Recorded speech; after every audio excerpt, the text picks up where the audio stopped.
오늘 우리가 함께 나눈 말씀은 레위기 14장 1절에서 9절까지의 말씀입니다. 레위기 14장 1절에서 9절까지의 말씀, 우리 한 절씩 한 절 제가 봉독하도록 하겠습니다. 레위기 14장 1절에서 9절까지의 말씀 제가 읽겠습니다. 여호와께서 모세에게 말씀하여 이르시되 나병 환자가 정결하게 되는 날의 규례는 이러하니 곧 사람을 제사장에게로 데려갈 것이요 제사장은 진영으로 나가 진찰을 지니 그 환자에게 있던 나병 환부가 나았으면 제사장은 그 정결함을 받은 자를 위하여 명령하여 살아있는 정결한 새 2마리와 백항목과 홍색 실과 오슬초를 가져오게 하고 제사장은 또 명령하여 그 새 하나는 흐르는 물 위 질긋 안에서 잡게 하고 다른 새는 산채로 잡아다가 백향목과 홍색실과 오슬초에 함께 가져다가 흐르는 물 위에 잡은 새의 피를 찍어 나병의 정결함을 받은 자에게 7번 뿌려 정하다 하고 그 살아있는 새는 들에 놓을지며 정결함을 받은 자는 그의 옷을 빨고 모든 털을 밀고 물로 몸을 씻을 것이라. 그리하면 정하리니 그 후에 진영에 들어올 것이나 자기 장막의 일에 머물 것이요 7째 날에 그는 모든 털을 밀되 머리털과 수염과 눈썹을 다 밀고 그의 옷을 빨고 몸을 물에 씻을 것이라. 그리하면 정하리라. 아멘. 오늘 말씀은 레위기 정결법에 대한 이야기들을 쭉 하고 있습니다. 우리가 이제 하나님께서 예배에 대한 이야기들을 레위기에서부터 구체적으로 이야기를 하시는데 그 구체적인 것을 통하여서 이스라엘 백성들이 하나님께 어떻게 하면 거룩해질 수 있는지 방법에 대해서 이야기를 해주고 있습니다. 그런데 오늘 말씀 같은 경우에는 나병에 대한 문제이지만 이 나병의 문제를 두고 13장과 14장의 내용을 가지고 여러분들이 기억해야 될 중요한 것이 있습니다. 그것은 무엇이냐? 나병이 치유받고 치유받지 않고의 문제가 아니라 이 두 가지의 문제는 모형형인 이제 예수 그리스도의 사역을 예표하는 것이기 때문에 여러분들이 꼭 기억해야 될 필요가 있다라는 것입니다. 그래서 13장은 나병이라는 것을 죄로 여기고 그 죄에 대한 이야기들의 특징과 그 어떤 모습이 있는지를 우리에게 알려주고 14장은 다시 예수 그리스도께서 우리에게 어떻게 정결함을 통해서 우리가 치유를 받고 예수님께서 우리의 사역을 어떻게 이루어 나가시는지에 대해서 보여주는 사건이 바로 레위기 14장입니다. 그래서 레위기를 볼 때는 표면적인 이유와 상황을 보는 것도 중요하지만 그 속에서 예수님께서 사역하셨던 그 내용들을 여러분들이 함께 보시고 찾아질 수 있다라면 참 더 은혜가 되고 은혜의 자리가 되는 줄 믿습니다. 그래서 여러분들이 이 정결한 이야기를 했을 때 14장은 4가지의 중요 포인트를 가지고 이야기를 하고 있습니다. 첫 번째는 어떤 것이냐? 나병은 부정한 것이다. 두 번째, 나병은 퍼지는 것이다. 세 번째는 격리될 필요가 있는 병이다. 그리고 네 번째는 불사름을 통해서 해결이 되어야 된다라는 것입니다. 그래서 나병의 첫 번째 부정한 것을 이야기할 때 레위기 14장은 그것을 부정하다라고 이야기를 하고 있습니다. 그런데 이 부정하다라는 것은 이 나병의 문제가 아니라 우리의 죄에 대해서도 부정하다라고 이야기를 하고 있습니다. 그래서 이사야 64장 6절을 보면은 이렇게 이야기를 하고 있습니다. 우리는 다 부정한 자 같아서 우리의 의인은 다 더러운 옷과 같으며 우리는 다 잎사귀 같이 시들므로 우리의 제약의 바람같이 우리는 주인을 몰아간다라고 이야기를 하고 있어요. 자, 여기서 제 속에 있는 우리의 인생들을 뭐라고 얘기하죠? 다 부정한 자라고 이야기합니다. 나병 환자도 부정한 자요, 우리 모두도 부정한 자다라고 이야기하는 거예요. 다시 얘기하면 죄에 있는 자는 어떤 자라고요? 부정한 자라고 이야기를 하고 있는 것입니다. 두 번째로 나병이 가지고 있는 것은 뭐냐? 퍼지는 것에 초점을 두고 있다라는 것이에요. 우리가 13장 5절을 보면 이렇게 얘기합니다. 이래 만에 제사장이 그를 진찰할지니 그가 보기에 그 환부가 변하지 아니하고 병색이 피부에 퍼지지 아니하면 제사장이 그를 또 이해 동안 가둔다. 요 단어에서 한번 여기를 기억하셔야 돼요. 퍼지지 않는다. 퍼진다, 퍼지지 않는다, 퍼진다라는 것이에요. 이 퍼진다라는 것은 우리가 좀 더 기억해야 되는 것은 우리의 죄라는 것은 아주 작은 것부터 해서 시작이 된다라는 것이에요. 이 병의 발원도 처음에는 아주 작은 것에부터 시작이 되어집니다.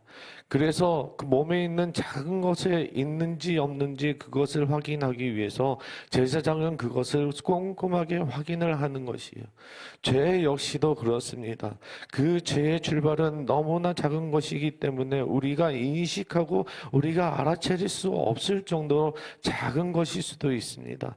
그런데 그것이 점차 커져서 그것이 우리의 삶의 재앙으로 다가올 수 있는 일들이 생겨날 수 있다라는 것입니다. 네, 세 번째는 이것이 그냥 우리에게 끝나는 것이 아니라 어떻게 되냐. 13장 47절과 59절에 보면은 어디에 미치냐? 우리의 입고 있는 옷에 영향을 미친다라는 것이에요. 우리의 옷에 영향을 미친다라는 것은 단순하게 이렇게 생각하면 됩니다. 우리의 라이프 스타일에 우리의 의복이 라이프 스타일에 영향을 미친다는 거예요. 내 생활 전체가 하나님께서 주신 우리의 삶 전체가 곰팡이로 인해서 변화되듯이 우리의 죄도 우리의 일상에서 변화가 일어난다라는 것입니다. 그런 우리가 어떻게 되느냐? 47절에서 59절과 같이 우리는 불태움에 당하게 된다라는 것이 오늘 말씀 13장의 내용입니다. 다시 말씀을 정리하면 조금 어려운 내용입니다. 우리 죄는 우리를 통하여서 이 죄가 하나님께 분명하게 심판을 받고 심판으로 인하여서 우리는 불사름을 받게 되는 것이 우리의 인생이라는 것을 마지막으로 우리에게 보여주고 있습니다. 그러나 그것이 성경의 내용의 마지막이었으면 우리의 인생은 덧없이 참 슬프고 어려웠을 것입니다. 그러나 14장을 통하여서 예수님께서는 하나님께서는 우리를 일으켜서 다시 세워주시는 방안을 이야기하시는데 그것이 바로 정결 예식이라는 것입니다. 정결 예식도 중요한 네 가지가 있습니다. 네 가지 요소가 있는데 첫 번째는 무엇이냐? 제사장이 환자에게 나아갔다라는 것이에요. 누가 나가요? 환자가 나아갔다는 것이에요. 우리는 환자가 의사에게 나아가죠. 그런데 여기서는 제사장이 환자에게 나갔다는 것이에요. 나병 환자는 절대로 사람들에게 접근할 수가 없어요. 제사장에 나올 수도 없지만 제사장이 그런 나병 환자에게 나아갔다라는 사실이에요. 14장 3절에 보면 이렇게 얘기합니다. 제사장은 진영에서 나가 진찰할지니 그 환자에게 있는 나병 환부가 나았으면 이렇게 얘기를 합니다. 그 당시에 어디 살았냐 하면은 성 밖에서 나병 환자들이 사람들과 살지 못하고 추방되어 살아있던 것이 나병 환자들입니다. 그러나 그런 추방당하 있는 자들을 찾아서 제사장은 그들에게 나아갔다라는 것이에요. 히브리서 3장 12절을 보면은 예수님의 사역에 대해서 이렇게 얘기합니다. 그러므로 예수도 자기 피로써 백성을 거룩해 하려고 성문 밖에서 고난을 받으셨다라고 이야기를 하십니다. 예수님이 어디서 고난을 받으셨다? 성문 밖에서 받으신 거예요. 그러니까 그분 자신이 성문 밖으로 나가셨다라는 것이에요. 왜냐하면 누구를 만나기 위해요? 나병 환자 같은 나를 만나 주시려고, 우리를 만나 주시려고 그분이 성문 밖으로 나아가셨다라는 것이에요. 그래서 그는 어떻게 되셨냐? 그런즉 우리도 그의 치욕을 짊어지고 영문 밖으로 그에게 나아가자라는 것이에요. 예수님이 그 성문 밖으로 오셨을 때 우리도 그분을 거기서 만나야 된다라는 것입니다. 거기 가서 만나야 되는 것이에요. 마태복음 9장 12절에서 13절은 이렇게 얘기를 하죠. 여러분들이 잘 아는 말씀입니다. 예수님께서 들으시고 이르시되 건강한 자에게는 의사가 필요 없고 병든 자에게 쓸데있느니라. 너희는 가서 내게 긍휼을 원하고 제사를 원하지 아니하노라. 하신 뜻이 무엇인지 배우라. 나는 의인을 부르러 온 것이 아니라 누구를 부르러 왔다고요? 죄인을 부르러 왔다라고 이야기를 하고 있습니다. 그래서 우리 나병 환자를 지는 것 같이 다른 세상의 사람들은 우리를 터치하지 않습니다. 죄인들을 만지지 않습니다. 유일하게 누구만 만질 수 있냐? 예수 그리스도만이 우리를 만지십니다. 환부가 있는 자들을 만져주시고 지나가는 관을 만지시고 그리고 시체에 손을 대시며 그가 기도했을 때 그의 죄들이 용서를 받고 놀라운 일들이 그 속에서 일어나게 되는 것입니다.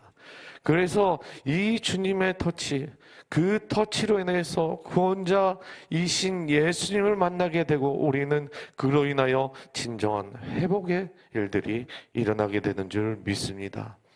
두 번째 요소는 무엇이냐? 이 나병에서 정결 이슈에는 우리 하나는 복음적인 요소가 있는데 그 두 번째는 두 마리의 새를 제물로 드렸다라는 것입니다. 14장 4절은 이렇게 얘기합니다.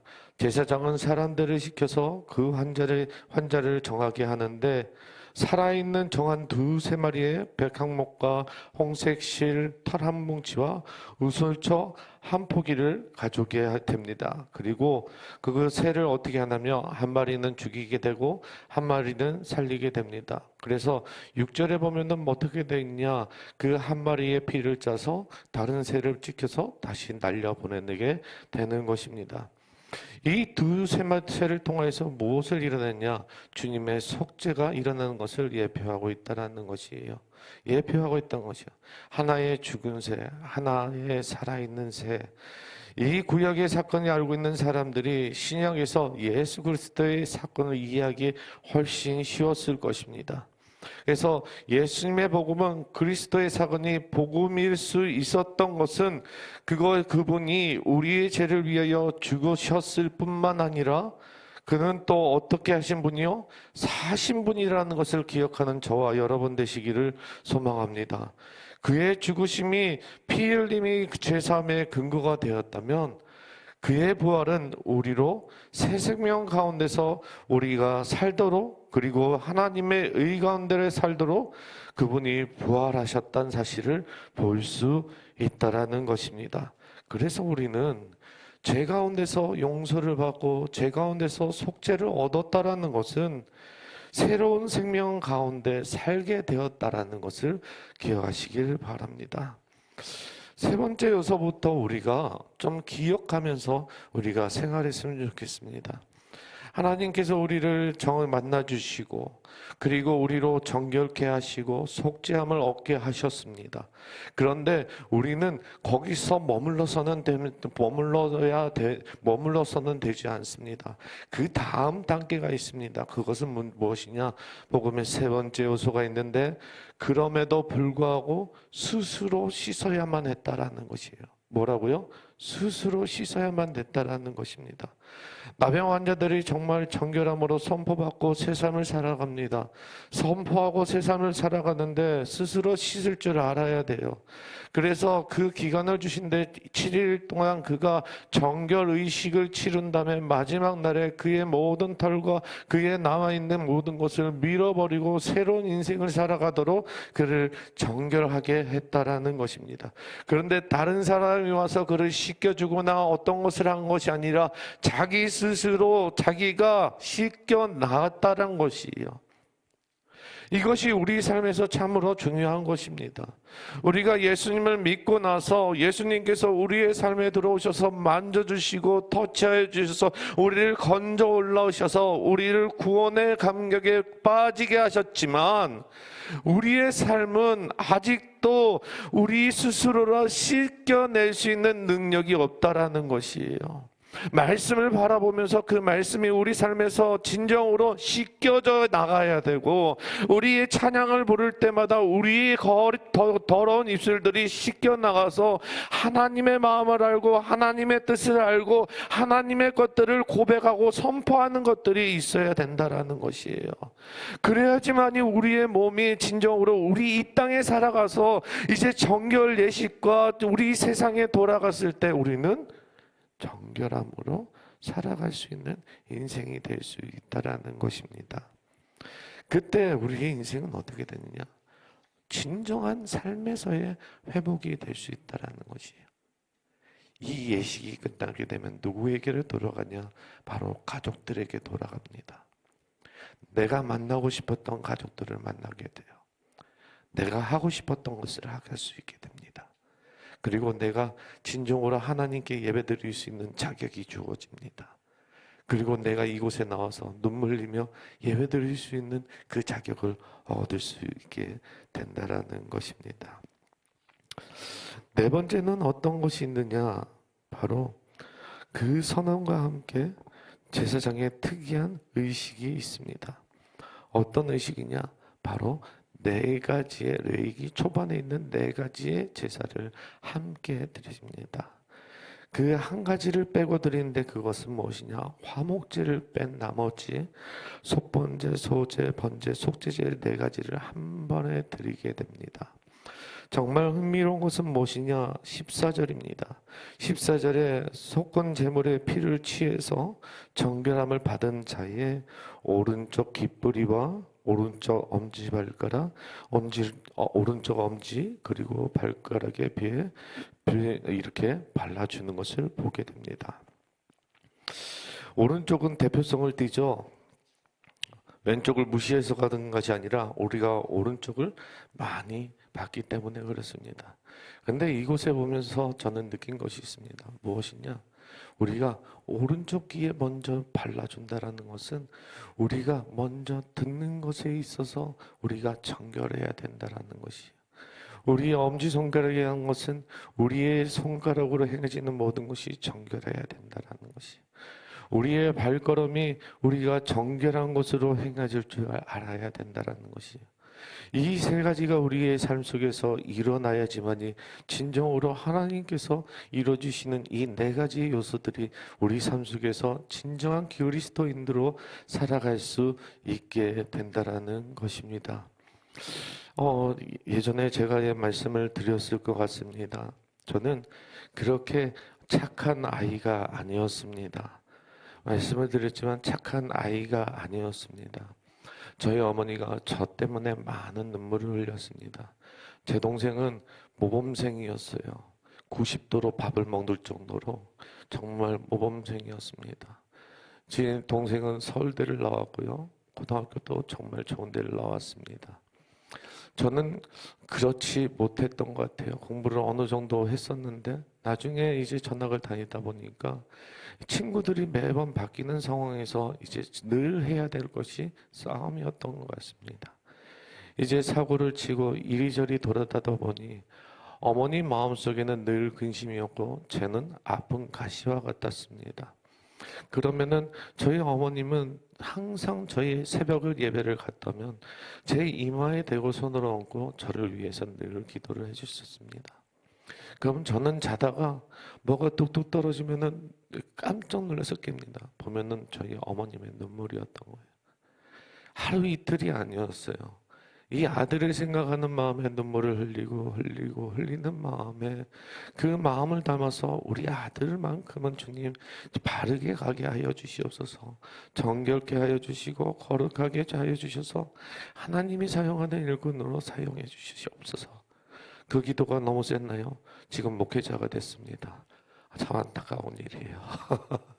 근데 중요한 것은 이건 것 같아요. 우리가 하는 손길과 들은 모든 것들이 진짜 우리의 삶 속에서 내가 우리 자녀들 사랑하는 이들에게 그리고 내 가족들에게까지 내가 일어날 수 있게끔 허용해 주는 그 일들, 그것이 우리 삶 속에서 정결하게 우리 네 가지 모습처럼 예수님의 일들이 일어날 수 있게 되는 것은 우리가 하나님으로 인해서 정결해지고 깨끗해지고 그로 인해서 우리의 듣는 것과 우리의 손과 우리의 발이 진정으로 하나님의 역사를 위해서 일할 때만이 이루어지는 것을 믿기를 소망합니다. 믿기를 바랍니다. 그리고 의심하지 마시고 그대로 나아가시길 소망합니다. 이 시간 기도할 때 다른 것을 위해 기도하지 마세요. 주님, 우리의 삶이 정결케 하여 주시옵소서. 우리의 죄의 모든 것들을 불태워 주시옵소서.